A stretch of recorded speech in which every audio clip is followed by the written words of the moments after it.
হায়দার ভাই, এই মডার্ন যুগে এই গান কি পাবলিক নেবে? গান যেটাই হোক ঠিকঠাক মতো গাইতে পারলে সবাই পছন্দ করবে। যেমন ধরো, পৃথিবীতে এত সুর থাকা সত্ত্বেও একটি গান আমাদের হৃদয়ে আজও নাড়াবে। ওই যে একটি ফুলকে বাঁচাবো বলে যুদ্ধ করি, এই গানটির কথা বলবা তো? ঠিক তাই। যুদ্ধ আমার ভালো লাগে না। যুদ্ধ ছাড়া এই পৃথিবীটা কত সুন্দর হতে পারতো। কি তোমরা কি তত্ত্ব কথা নিয়ে আলোচনা করবে নাকি মহড়া শুরু করব, কি বলো? এক মিনিট, আমাদের এই অনুষ্ঠানটা তো ডিসেম্বর মাসেই হচ্ছে, তাই না? তাহলে পতাকার গানটার ভেতরে কিন্তু ভালোই একটা ভাব গাম্ভীর্য আছে, তাই না হায়দার ভাই? তাহলে চলো শুরু করি। লাখো শহীদের রক্তে মাখা সবুজের বুকে লাল সূর্য আঁকা আমাদের এই পতাকা, আমাদের এই পতাকা। আসলে আমি এত বছর যা পারিনি, তোমরা তাই পেরেছো। আমার আনন্দে কাঁদতে ইচ্ছে করছে, সত্যি বলছি। দাদিমা, তুমি অনেক বড় কাজ করেছো। আমার সূর্যকে তুমি শিকড়ের কাছে ফিরিয়ে এনেছো। সূর্য কিন্তু ওর দাদুর মতো একটা জিনিস পেয়েছে, আর তা হলো সাহস। ঠিকই বলেছ, সাহসী এক একজনকে এগিয়ে নিয়ে যায় তার গন্তব্যে। আসলে কালে কালে বেলা অনেক হয়েছে।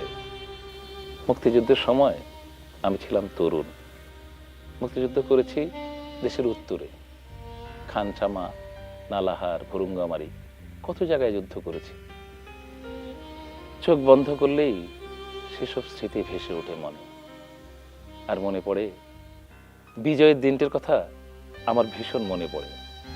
জানো না, আমার এখনো ইচ্ছে করে সেই বিজয়ের তারুণ্যকে ধরে রাখতে। আমাদের এই দেশ গড়বার জন্য উজ্জ্বল তারুণ্যের খুব প্রয়োজন। তাই তো আমি তোমাদের সকল ভাবনা, তোমাদের এগিয়ে যাওয়া সবকিছুকে পজিটিভভাবে দেখি। আমি মনে করি তোমাদের এই তারুণ্য দেশকে গড়বার জন্য অনেক প্রয়োজন। তাহলে চলো গানটা আবার শুরু করি। লাখো লাখো শহীদের রক্তে মাখা সবুজের বুকে লাল সূর্য আঁকা আমাদের এই পতাকা, আমাদের এই পতাকা। একটা জিনিস কিন্তু আমাদের ভুলে গেলে চলবে না। এই প্রজন্মের ভাবনার সাথে মিলিয়ে পজিটিভ ওয়েতে সবকিছু করতে হবে।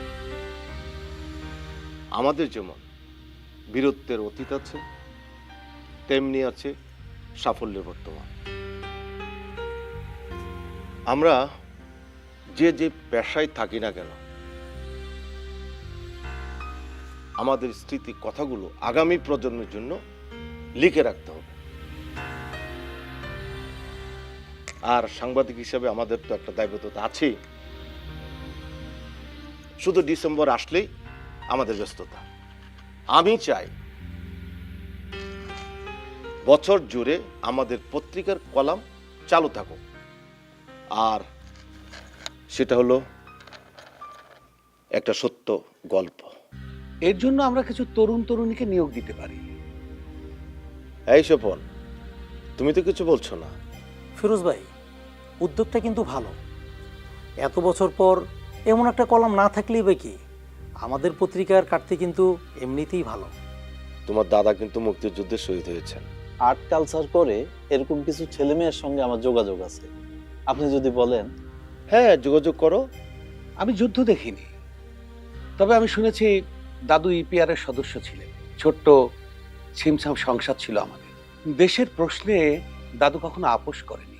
আমার সৈনিক দাদুর মুক্তি কেন আপনি আমার স্মৃতির পাতায় জাগিয়ে দিলেন? সরি রফিক, আজ যে পত্রিকার প্ল্যাটফর্মের উপর আমরা সবাই একত্রিত, তার মালিক হলেন আমার গর্বিত মা রোশনা। বড় দেরি হয়ে গেছে, কলাম শুরু হবে এই মাস থেকেই। ফিরোজ ভাই, সত্যি গল্পগুলো কিন্তু অনেক কষ্টের। কষ্টের বলেই তো লিপিবদ্ধ করতে হবে। আগামী প্রজন্ম জানবে দেশটার জন্য কত মানুষের কষ্ট ত্যাগ জড়িয়ে আছে। তাতে লাভ? লাভ তো আছে, তা হলো মনকে নাড়া দেয়া, তাই না ফিরোজ ভাই? দেশের মানুষগুলো আর পরনির্ভর থাকবে না, এটাই তারুণ্যের আজকের ভাবনা। ভালোবাসা একবার জাগিয়ে দিতে পারলেই। Yes, that was the dream of our parents.